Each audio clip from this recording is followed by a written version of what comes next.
It's the Wine Country Saturday Soundtrack Podcast. You know, on Saturdays, we play fun music and we feature great information at 993thevine.com with me, Big Rick Stewart, and music from my time at Live 105 and at KFOG. We also mix in some stories that I find kind of interesting, whether it's local music or food or tech or just kind of some cool things I think you ought to know about.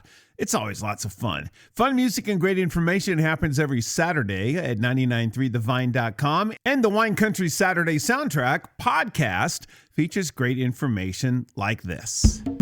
It's the Wine Country Saturday Soundtrack, fun music and great information. Hey, I'm Big Rick Stewart. Got an update for you from Bedrock Wines. They're doing something kind of cool. First of all, K&L, who have some wine shops and also online, big presence selling wine, they say that Morgan Twain Peterson may be the most talented young winemaker in the United States. Who is he? He is the son of well-known winemaker Joel Peterson, who started Ravenswood and really started the whole Zinfandel thing for California. So, got some good background there for you. What is happening with his wine label, Bedrock, is that they're going to do something different with their 2022 vintage of Ode to Lulu. This is their rosé made from Mourvedre grapes. Did I say that right? I think so. Ode to Lulu is just like stunningly delicious. It's so great. So they're switching to a bag-in-the-box format. Why? Well, a bunch of reasons. Some environmental reasons. Environmental costs associated with glass bottles represent a 50% of the wine industry's carbon footprint, according to industry sources. Bag-in-the-box represents an 80% reduction in overall carbon footprint, less weight, recyclable materials, and all that good stuff. Plus, they say, isn't it good to just have some nice chilled rosé when you come home from work in the summertime and you just want a nice glass to relax with? Yeah, that's what you can get if you pick up some of the Ode to Lulu from Bedrock Wines. I really like Bedrock Wines. I don't know if it's really a wine club. You don't have to buy wine, but I'm on their list, so I make sure I don't miss out on their releases. And I think I'm going to grab me a box or two of Ode to Lulu and some of their more interesting wines in the mix as well. All right, doing something different. I like that. It's a Wine Country Saturday Soundtrack. Fun music and great information. Oh, don't forget to visit their Bedrock Tasting Room in Sonoma. I'm Big Rick Stewart at 993thevine.com. It's the Wine Country Saturday Soundtrack. Fun music and great information. I'm Big Rick Stewart. Were you doing a little binge watching during those crazy rainstorms? You were not the only one. Maybe you were catching up on your Cobra Kai. Maybe it's time you should catch up on your Cobra Kai. Netflix made a big announcement in January that the show is renewed for season number 6. However, it's going to be the last season. They're going to wrap all these storylines up. And over at Men's Health, they say the shocking news broke all over the internet. And actor Ralph Macchio took to Instagram to share his own words about the series ending. He said, are you ready? Here we go, fans. He captioned his photo on January 20th. It's time to finish the fight. The 6th and final season of Cobra Kai is coming soon to Netflix. And soon means like a lot later this year. So you have lots of time to catch up on the first 5 seasons of this really cool show that was, of course, started by a really cool movie. It's awesome. The whole thing has been really good, and I didn't think it would be, but it's like good writing and acting, the whole thing. And actually, he actually came out with a book late last year. It's called Waxing On, The Karate Kid and Me, Ralph Macchio. And he says that, of course, the movie changed his life, and it's just a good book and all kinds of things. No spoilers from me. All right, so Macchio has promised there is still a lot more to learn from the series. As he said to Us Magazine in October 22nd, the writers are listening to what the viewers want out of Daniel, Johnny Lawrence, and all of their students. And so, I don't know, maybe a spin-off or two. Anyway, season 6 later this year. Time to catch up on seasons 1 through 5, or maybe rewatch them, all you Cobra Kai fans. All right, I'm Big Rick Stewart. There you go. Fun music and great information right here at 993thevine.com. It's 993thevine.com. It's the Wine Country Saturday Soundtrack. I'm Big Rick Stewart. Lots of fun music and great information, like what's happening in St. Helena for 2023. All right, City of St. Helena put out a press release, and I got a hold of it, and so here you go. Are you ready? There's lots of great new food coming to St. Helena, including a place called Charlie's Place, run by Elliot Bell, a 10-year veteran of Thomas Keller's French Laundry, opening up at the former Cindy's Back Street Kitchen. Charlie is his 2-year-old son. So he's got a restaurant already. Wow, good job, Charlie. Charlie will have a full bar with cocktails, champagne, local wines, and all kinds of great food, a casual new American menu. All right, looking forward to that. I kind of miss Cindy's Back Street. I haven't thought about that for a while. I've had a good meal there. I saw Joe Montana there once. How cool is that? I left him alone, though. I didn't bug him or anything. Other things opening up in St. Helena include Pizza Station from the station owner. That would be Joel Gott, yes, of the wines and also of, Gott's Roadside and more. Well, there's the station in St. Helena, and now there's going to be the Pizza Station. We're in the final phases of getting the system and menu together. We hope to open by the end of this month, Gott said. All right, I love that. JCB Tasting Lounge. Now you know that's going to be decorative and kind of crazy.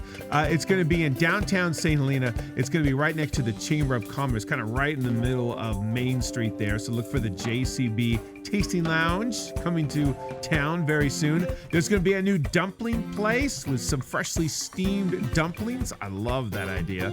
It's called Hout School Dumplings. That's coming to St. Helena. And Orange Swift Tasting Room is going to be expanded with new seating and some new ideas. Love those wines. More restaurants, clothing stores. A lot going on in 2023 in St. Helena. I'll have to make a visit. It's the Wine Country Saturday soundtrack. Fun music and great information. I'm Big Rick Stewart at 993thevine.com. It's the Wine Country Saturday soundtrack. Fun music and great information. I'm Big Rick Stewart. Hey, thanks for hanging out with me every Saturday. You know, music from my Live 105 and KFOG days. Very cool. Tell your friends this is where Big Rick is. Big Rick lives. I like playing all the current music, the surprises and more, and passing on some kind of fun, crazy information like this one. All right, so let me ask you about area codes. Some area codes, if you go back long enough, you know where that person is from by their phone number, or at least where they used to live, or where they got a phone at one time. Okay, for example, 510. There you go. That's actually my cell phone number is 510. 415, 408, 213, 619. See how this works? 209. How about that? All right, how about 707? Are you going to say Napa, Sonoma? All right, could be Vallejo, American Canyon, but check it out. It could be in Trinity County, could be Lake County, could be all over. 707 is huge. Well, guess what? Now there's a new area code for 707. Are you excited? Are you going to get a phone number that starts with 369? And then people are going to say, 369? Oh, yeah, man, 369. This is a new change from the California Public Utilities Commission, a new sub-area code for the 707 area code. It's called an overlay, and it's going to affect all parts of Marin, Napa, Solano, and Sonoma counties in the Bay Area, as well as Del Norte, Glen, Humboldt Lake, Mendocino. All right, so you get the idea. There's a new area code. So excited. Now, is it cooler to have a vintage area code like 707, or is it cooler to have a 369? Or it doesn't matter. I don't know. I'm Big Rick Stewart. We're 993thevine.com. I know that. And it's the Wine Country Saturday soundtrack.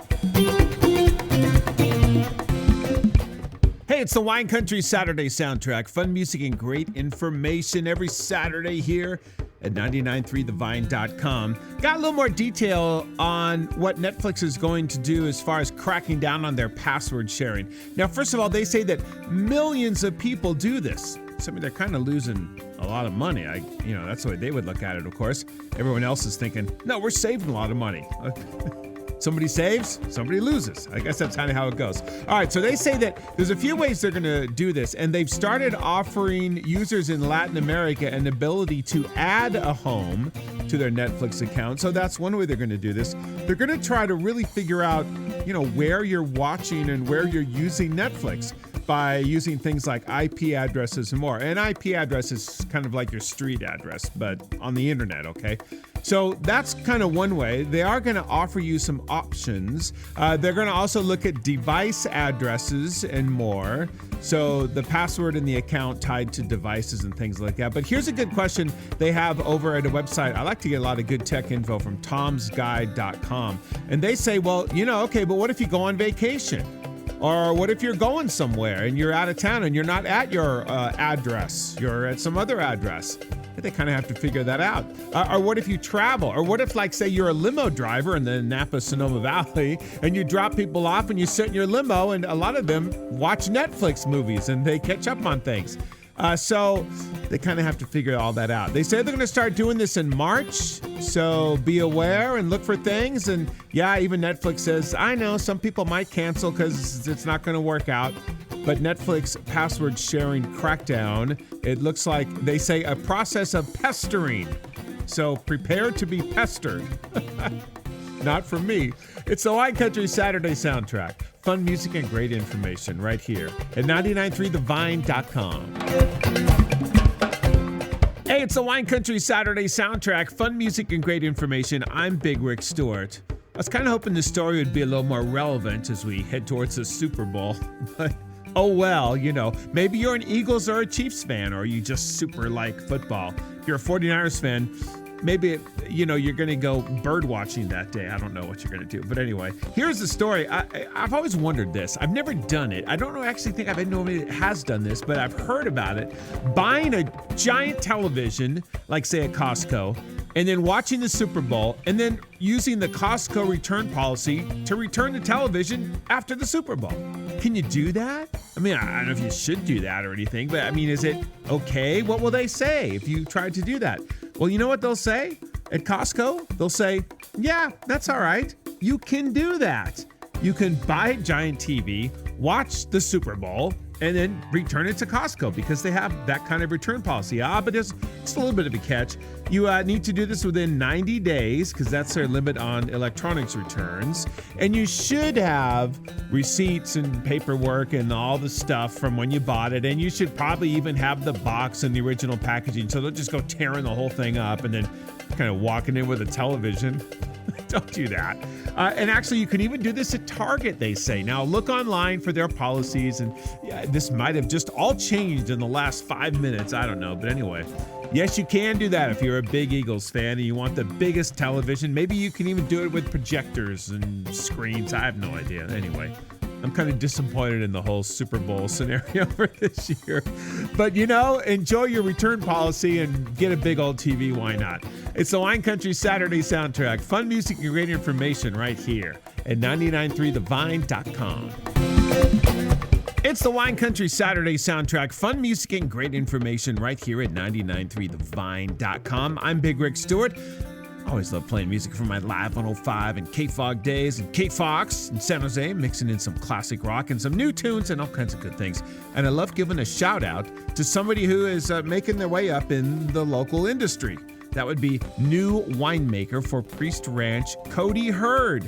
Just got appointed the head winemaker by Craig Becker, general manager and co-founder over at Priest Ranch, a Napa Valley producer of premium estate-grown wines. They've got a tasting room in Yountville, and they do some music in the courtyard and more, and it's just kind of a cool place to hang out. And they make some great wines, reds and whites. And so now Cody is their new winemaker.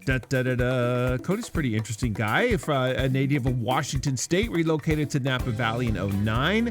Invited to join the Priest Ranch Cellar team in 2010, and then, spent, 2010, 12 years, and making his way up to being the winemaker. So he probably did everything, getting shovels and getting rid of the stuff after you make wine and washing out tanks and all the hard work and more, and learning his craft and doing a good job of it. Joining Priest Ranch in an early phase in its evolution allowed me to grow alongside our estate, explains Cody. I want our wines to be an expression of this land and its heritage. My job is to work alongside our amazing team to bring out the unique characteristics of the property. I got some good stuff going on there. And a tasting room in Yountville, like I said. Congratulations, Cody, new winemaker. Make some good wine. We'll give it a try. I'm Big Rick Stewart. It's the Wine Country Saturday soundtrack. Fun music and great information right here at 993thevine.com. Well, those are some stories that I have featured on the Wine Country Saturday soundtrack. Tune in at 8 a.m. every Saturday at 993thevine.com. I'm Big Rick Stewart here. Music from my days at Live 105 and KFOG, some current songs, lots of surprises, and more. It's always lots of fun. We have a 10 at 10, a Beatles Brunch at noon. It happens all day. The Wine Country Saturday soundtrack and the Wine Country Saturday soundtrack podcast. Tell your friends, and thanks for listening to this podcast, and thanks for checking out 993thevine.com.